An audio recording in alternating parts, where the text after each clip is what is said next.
So many women spend their lives giving love, energy, and attention to everyone else, but forget the most important person they need to love first, themselves.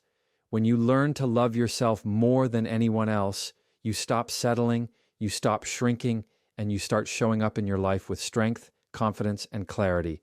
This isn't selfish, it's necessary, because how you treat yourself sets the standard for how others will treat you. The first thing to understand about self-love is that it begins with boundaries. And boundaries are not just rules we put in place for other people.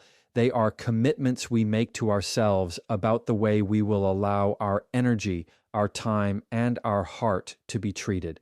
Many women struggle with boundaries because they feel guilty for saying no, they worry about disappointing others, or they believe that their value comes from always being available, always being agreeable, always putting others first. But when you live this way, you slowly lose yourself in the process. You find that your needs are pushed to the background, your desires are ignored, and your worth is measured by how much you can give until you are left empty. Boundaries are the way you take your worth back. They are not selfish, they are not cruel, they are an act of respect for yourself and for the life you want to live. Boundaries are like invisible lines that protect your peace, your joy, and your growth. Without them, anyone and everyone has the power to pull you in a direction that may not align with who you are or who you want to become. Think about how many times you have said yes when you really wanted to say no. Each of those moments chips away at your strength. Each of those choices sends a message to yourself that your needs don't matter as much as someone else's. When you put boundaries in place, you start to reverse that pattern. You begin to tell yourself that your needs, your rest, your time, and your emotional energy matter just as much, if not more, than the demands placed on you by other people. Setting a boundary can feel uncomfortable at first, especially if you are used to being the fixer, the peacemaker, the one who always says yes. But growth is always uncomfortable in the beginning, and boundaries are no different. The more you practice them, the more natural they feel, and the stronger your sense of self becomes. Boundaries also create clarity in your relationships. When you are clear about what you will and won't accept, the people around you learn how to respect you. Without boundaries, people are left to guess, and some will take advantage of that openness. With boundaries, you remove the guesswork, you make it known that your time is valuable, your feelings matter, and your limits are firm. This clarity doesn't push people away, it actually invites the right people closer, because the ones who truly care about you will honor those boundaries, and the ones who resist them reveal that they were never willing to respect you in the first place. Boundaries filter your circle so that the love and energy around you are genuine, not forced or manipulated. Another truth about boundaries is that they protect you from burnout. Constantly giving without pause, constantly saying yes, constantly putting others before yourself leads to exhaustion and resentment. You may find yourself overwhelmed, drained, and silently angry at everyone who asks for something from you. But that anger is not really at them, it is at yourself for allowing the cycle to continue. When you set a boundary, you give yourself permission to rest, to recharge, to choose what aligns with your energy. You learn to pour from a full cup rather than an empty one, and that makes your giving more powerful, more meaningful, and more sustainable. Boundaries are not about cutting love off. They are about ensuring the love you give and receive comes from a place of strength, not depletion. Boundaries also teach you discipline. Every time you enforce one, you are practicing the discipline of self-respect. You are teaching yourself that you matter enough to protect your own peace. This practice builds resilience, it strengthens your identity, and it deepens your confidence. People often admire women who carry themselves with strength, but that strength doesn't come from pleasing everyone. It comes from the courage to draw lines where necessary. When you show others where your boundaries are, you're not only protecting yourself, you're also setting an example for others who may not have had the courage yet to do the same. In truth, boundaries are doors, not walls. They don't exist to keep everyone out. They exist to guide the right people in. They create healthier relationships because love that exists within boundaries is love that is built on respect, not obligation. They create healthier lifestyles because time that is protected by boundaries is time that can be invested in growth, rest, and joy. They create healthier identities because a woman with boundaries knows she is enough without constantly having to prove it through sacrifice. Loving yourself more than anyone else is learning how to speak kindly to yourself, because the dialogue you carry inside your mind every single day is far more powerful than any compliment or criticism you will ever hear from the outside world. Most women are so quick to uplift others, to encourage their friends, to reassure the people they love when they feel insecure. But when it comes to themselves, the words they use are often harsh, critical, and unforgiving. You may not even realize how often you talk yourself down, how frequently you tell yourself that you are not enough, not beautiful enough, not smart enough, not capable enough. Those words may feel small in the moment, but repeated over and over again, they create a voice inside that becomes your constant companion, a voice that shapes the way you see yourself, the way you act, and the way you allow others to treat you. That is why speaking kindly to yourself is not just positive thinking, it is an act of love and a practice of building the foundation for your confidence. When you change the way you speak to yourself, you change the way you show up in the world. Think about how you feel when someone you admire or love encourages you, when they remind you of your strengths, when they believe in you even when you doubt yourself. Now imagine having that kind of voice inside your head every single day. Imagine being your own greatest encourager, your own supporter, your own safe place. The reality is, no matter how many people you have in your life, you are the one person you will always be with. You are the voice you will hear the most, and you are the influence that will never leave. If that voice is cruel, life becomes heavy and self-doubt becomes constant. But if that voice is kind, life becomes lighter, challenges feel more manageable, and confidence begins to grow in places where insecurity once lived. Speaking kindly to yourself does not mean ignoring your flaws or pretending you are perfect. It means being honest with yourself without being destructive. It means recognizing mistakes without tearing yourself down. It means offering yourself the same patience and grace you would give a child learning something new or a friend going through a difficult time. Too often, women are willing to forgive others over and over again, yet they carry the weight of their own mistakes for years. Self-love through kind words is about breaking that cycle and realizing that you, too, deserve compassion. Words have the power to create identity. If you constantly call yourself weak, you begin to act in ways that reinforce weakness. If you repeatedly tell yourself you cannot, your mind and body start to believe it. But if you begin to speak with strength, if you begin to say you are capable, you are enough, you are resilient, then your actions start to align with those truths. What you say to yourself shapes your beliefs, and your beliefs shape your reality. This is why people who learn to speak kindly to themselves naturally radiate confidence, because they are building it from within, not waiting for anyone else to hand it to them. There will always be voices outside of you with criticism, doubt, or negativity. You cannot control them, but you can control the one voice that matters most, your own. When that voice becomes your ally, the words of others lose their power. If you already know you are strong, capable, and worthy, no insult can shake that foundation. And when challenges come, as they always do, a kind inner voice gives you the courage to rise, to try again, to keep going without being paralyzed by fear or self-hate. This practice of speaking kindly to yourself is not something you master overnight. It takes awareness to catch yourself when your words turn negative. It takes effort to replace them with encouragement, and it takes discipline to repeat it until it becomes natural. At first, it may feel forced, almost like you are lying to yourself.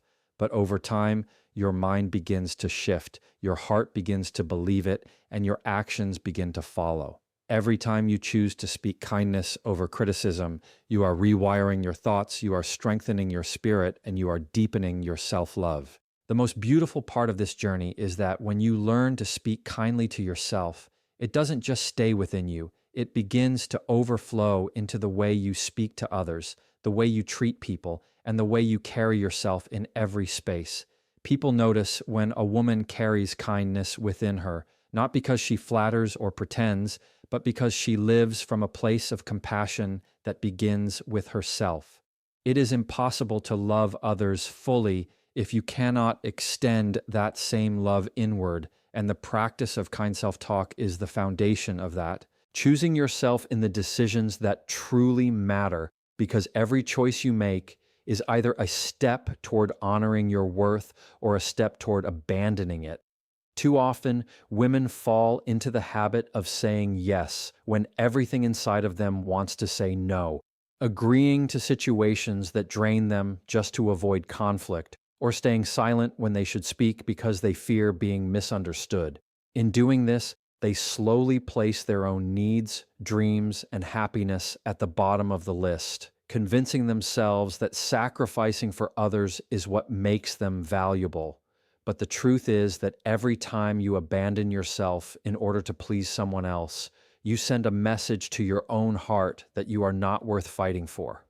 Choosing yourself does not mean disregarding others. It means understanding that your needs, your peace, and your future deserve a seat at the table of every decision you make. When you start to choose yourself, you begin to build a life that actually reflects who you are instead of one that simply pleases everyone else. Think about how often people say yes to commitments that drain them because they don't want to disappoint, or how many stay in relationships that break them because they fear being alone, or how many silence their voices in moments where speaking up could change everything. Choosing yourself is the act of saying that your well-being matters, that your happiness is not negotiable, that your dreams are not disposable. It is realizing that the same energy you use to support and uplift others must also be directed inward. Otherwise, you risk becoming a shadow of who you were meant to be. Choosing yourself also requires courage, because it often means stepping into discomfort. It might mean leaving behind a relationship that no longer respects your boundaries. It might mean saying no to opportunities that look good on the outside but feel wrong on the inside. It might mean disappointing people who are used to you always being available, always being agreeable, always putting yourself second. That discomfort can feel heavy in the moment, but it is the weight of growth, not regret. Every time you choose yourself, you plant seeds of strength, and over time, those seeds grow into unshakable confidence. You begin to trust your own voice, your own intuition, and your own power. There is a false belief that choosing yourself makes you selfish, but in reality, it makes you stronger for the people who truly matter. When you choose yourself, you protect your energy from being wasted in places that don't deserve it, and you redirect that energy toward the people and purposes that align with your values. This makes your presence more genuine, your giving more sustainable, and your love more powerful. Self-love is not about isolating yourself. It is about creating a foundation so strong within you that everything you give to others comes from abundance, not depletion. When you don't choose yourself, the opposite happens. You begin to resent the people around you because deep down you know you are betraying your own needs. You may look calm on the outside, but inside there is frustration, bitterness, and sadness because you are constantly sacrificing your truth to maintain peace. This kind of living slowly destroys confidence because it teaches you that your opinion doesn't matter and your desires don't count. But the moment you begin to choose yourself, even in small decisions, you start to rebuild that confidence brick by brick. You begin to believe again that your voice has power, that your feelings are valid, and that your choices carry weight. Every major transformation in life begins with one simple choice: to value yourself enough to stop abandoning your needs. Choosing yourself doesn't mean life becomes easy, but it means life becomes authentic. You no longer live in the shadows of what others expect. You live in alignment with who you truly are.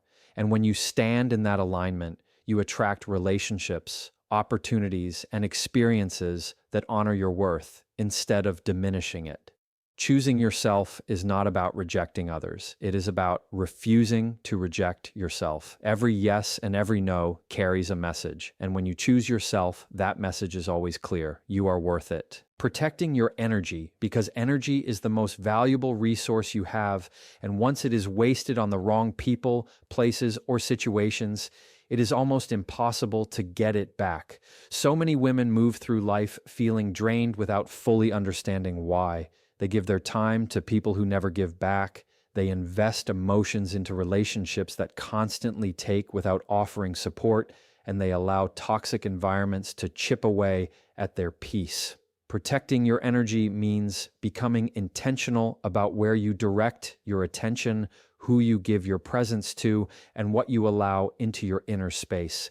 It is the conscious act of saying that not everyone deserves access to you, and not every opportunity is worth your involvement, because what you focus on will either build you up or break you down. When you do not protect your energy, you begin to notice how easily your mood, your confidence, and your motivation are influenced by others. A single negative person can pull you into cycles of self-doubt. A draining environment can leave you feeling exhausted for days. A one-sided relationship can consume your emotions until you no longer recognize your own needs. Protecting your energy is not about cutting yourself off from the world. It is about creating filters that decide what gets close to you and what does not.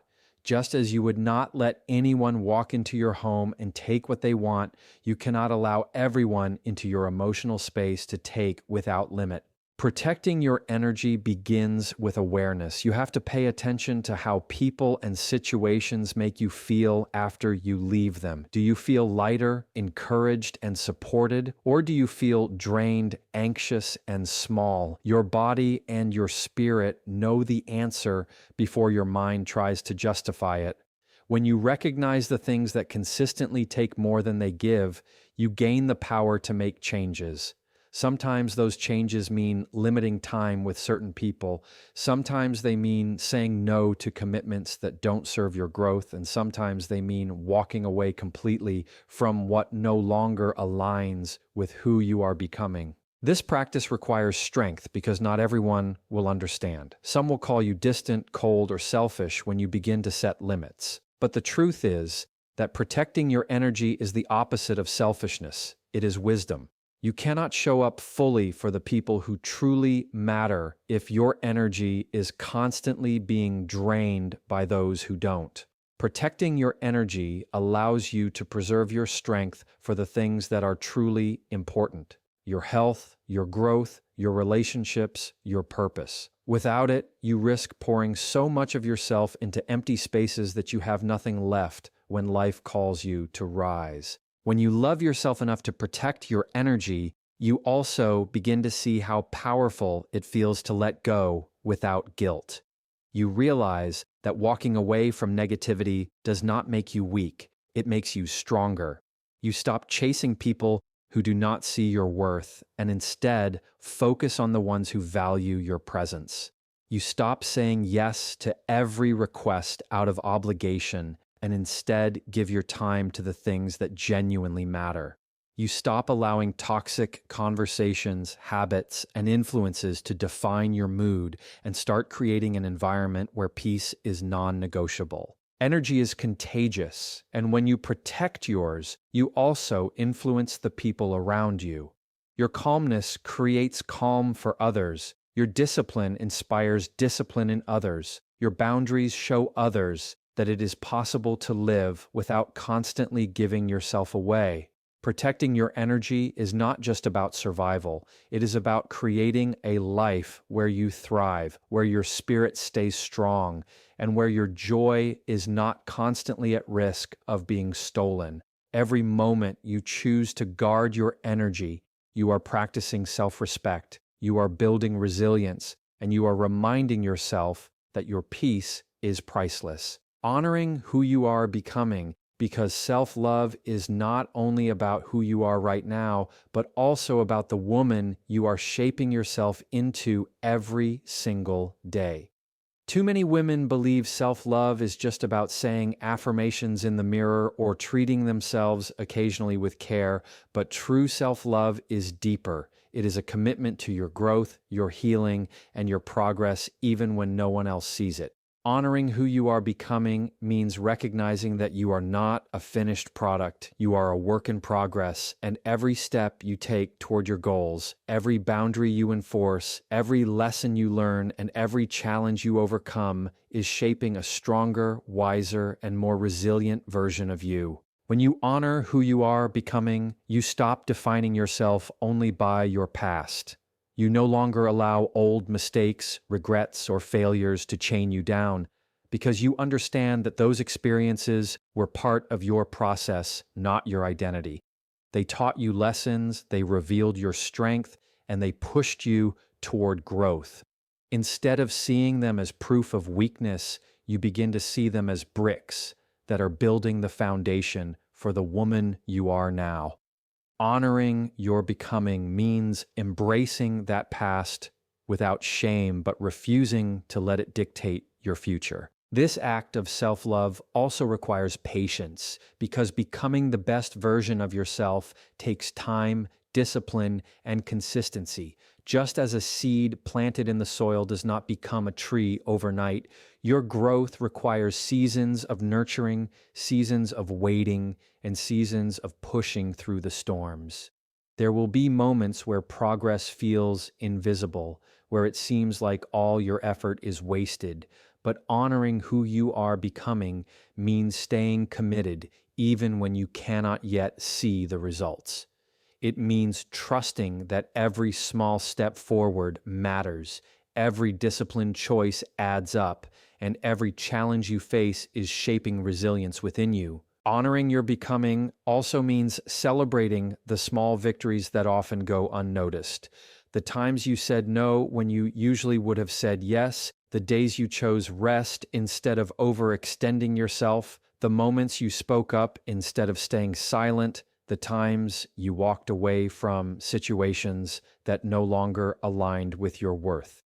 These small moments are proof of your growth, and when you acknowledge them, you strengthen the belief that you are moving in the right direction. Too often, women only celebrate themselves for big milestones, but real transformation is built on those small decisions made daily, and honoring yourself means appreciating those steps just as much as the bigger ones. Another part of honoring who you are becoming is being intentional with the way you treat yourself today. It is not only about where you want to go, but about how you are nurturing yourself on the journey.